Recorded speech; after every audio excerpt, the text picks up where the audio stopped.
What's going on, guys? My name is Harry from Rec Studio, and today I'm going to be reviewing the Lego Batman movie. So first up, guys, I just want to say I'm officially done with the 2016 movie reviews. However, I only reviewed like 3 movies, but still, 2017's first movie review, and it's the Lego Batman movie. So the first up, I want to say that the Lego Batman movie is a different Batman type of movie. I mean, we've had the Batman from 1989, we've had Batman for Returns, Batman Forever, Joel Schumacher's terrible Batman and Robin, and then we had the Nolan trilogy, and then we had Batman v Superman, and now we have this. We have the Lego Batman movie, and after this, we're definitely gonna have the Justice League, and we're gonna have the DCEU Batman movie, the Batfleck movie. But anyways, the Lego Batman movie is more of like a comedy movie than your average Dark Knight brooding Batman movie. It's got a lot of jokes, and a Joker in this villain is definitely better than Jared Leto, but not as good as Heath Ledger. I mean, Heath Ledger's the best Joker. Everybody shut up. So basically, Joker in this movie mostly focuses on trying to win over Batman, but he also wants to hate him back, which is the thing I really don't get about this movie. It's the awkward hate story. It's not a love story. It's a hate story. I mean, in the end, Batman and Joker, Batman's like, I hate you, and the Joker's like, I hate you too. And it just felt really, really awkward. I mean, this is not what you'd expect from like a Batman movie. I mean, I know this is for kids. I know this is a comedy sort of movie, but still, I just really don't like that awkward sort of love story between our two characters. The other villains are not only just Batman's villains. I mean, here's what I like about this movie. We don't just get Batman villains. Like, we get Bane, we get Catwoman, we get all Batman villains, but those aren't the only ones. Hell, we get all the Warner Brothers villains. I mean, we had Voldemort, we had those execute bots from Doctor Who, we had the dinosaurs from Jurassic Park, we had Gremlins, and who else do we had? I mean, we didn't have Zod. Zod's referenced. I mean, you can only see Zod for like a microsecond.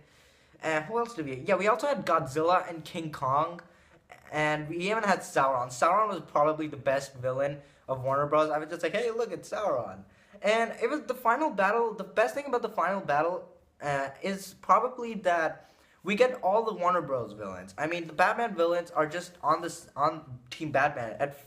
Another thing I don't like about this movie is that you go. I mean, when Batman assembles all the villains, they're like Joker might be done with us, but we're not done with him. And then in the end, they just reunite with Joker. Like, hey man, it's cool. I mean, you declared war on us. You pretty much left us out to dry, but still. Now to the heroes of the movie. The main heroes are Batman, who we've already talked. We got Robin and Batgirl. Now Robin is probably my favorite character. I mean, he's just such a likable, adorable kid who just wants to be adopted, and because he hates being alone. And I kind of like Robin's introduction into this movie. I mean, he's just sitting on the orphanage sign and he's like, hey look, it's Batman. And then every single kid just comes, and he doesn't get the merchandise that Batman just randomly gives out to the kids with his gun, like his merchandise launching gun. I mean, kids are in Batman jackets and Batman shirts, and he doesn't get one, but he still doesn't care. He's like, bye Batman, finally got to meet you. Batgirl in this movie, however, is underestimate. Batgirl is supposed to be like Wild Style in the Lego movie. He's the main character's love interest. At first, they don't get along, but then they do get along in the end. But Batgirl in this movie wasn't that great. I mean, not as great as I expected. I liked her introduction, where Batman just lays eyes on her. He's like, I just died in your arms tonight. But other than that, she doesn't get too much screen time as Batgirl. I mean, it's only like in the second part of the final battle where she gets her costume on and she goes to fight crime. But however, the character that we wanted to see the most but appeared the less is Harley. I mean, Harley only comes in the first act of the movie. I mean, she's with Joker, she becomes Harleen Quinzel, and then we don't see her for the rest of the movie. It's just after she breaks Joker, after Joker's been put in the Phantom Zone. After that, she rarely comes. I mean, this is the thing that I hate. I mean, Harley Quinn's such a funny and likable character. Her voice actor might not have been that great, but I still like the character. Her minifigure was kind of cool. Yeah. So the next thing is the previous references to the Batman movies. I mean, this happened in the trailer, but there's another shot of it when Batgirl's talking about it. I mean, we had Alfred go through all the various stages of the Batman movie. We had 2016 and 2012, 2005, 2008 and 2005, 1997 and 1995 and 1992 and 1989, and that weird one in the 60s. And it just shows Batman dancing with a bunch of Egyptians. I really like the references. We also get this one moment in Batman v Superman when Batman's just looking up, in the beginning of that "Tell Me Do You Bleed" scene from the teaser trailer. So yeah, the Justice League in this movie is what nobody expected. I mean, everybody expected the Justice League to play a big part in the final fight, but they don't do anything. I mean, they're just in the Fortress of Solitude and Batman's 57th anniversary Justice League part. No, not Batman, Superman, sorry.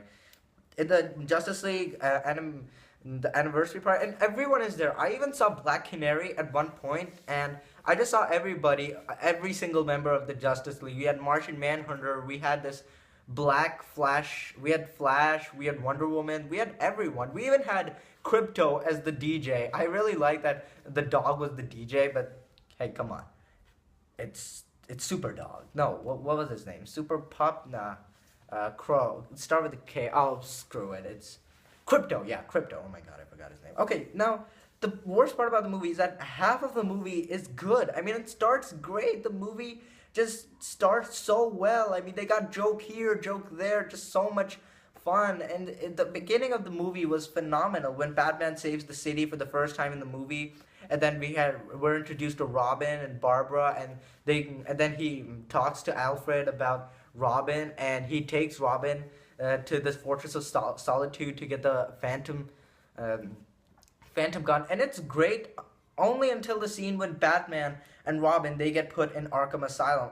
Until there, it's a really great movie. It has great jokes, it has great dialogue, has great character development. But the next half of the movie, the final battle, was a huge letdown. I mean, remember in the Lego Batman movie where the final showdown was a little bit like, it was a little bit emotional at the end where President Business comes to hug Emmett, but over here, we do get one scene that's after the final battle where Batman tries to send himself to the Phantom Zone because he thinks he's a villain, and then Robin just comes up to him and he cries through his goggles and he gives Batman a hug for the first. That was a really touching and well done scene. I almost got teary eyed during that scene. It was it was a beautiful scene, but I just wish we had more.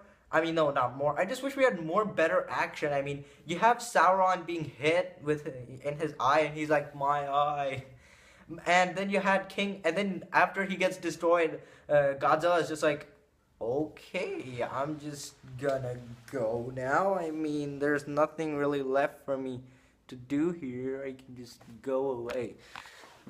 Okay, I'm back. So, anyways, then we do have the cliche sacrifice. I mean, with the entire Batman hugging Robin scene, we do get the emotional sacrifice, which I think was a well done scene, and I especially love the part where Batman's just flying into the Phantom Zone, and then boom, he falls down. That was just such a unexpected scene, and like I said, the humor in this movie is pretty well done. There were some good jokes, but not in the end. So overall, Lego Batman movie, was it good, was it bad, was it a bit of both? I'm not going to say it's a bit of both. It is close to a bit of both, but I'm going to say it's mostly good. It was an enjoyable movie. It had its great moments. It was, of course, a huge commercial for the toys. I mean, have you seen the sets? There's almost plus 30 sets. There's a lot of Lego Batman sets. So overall, I'm going to give the Lego Batman movie a 7.5 out of 10. A 7.5 out of 10. So, the Lego Batman movie, did you like it? Have you seen it? Did you like it? Did you hate it? Is it a bit of both for you? Whatever your thoughts are, leave your thoughts in the comments down below, and don't forget to subscribe. I shall see you guys in the next one.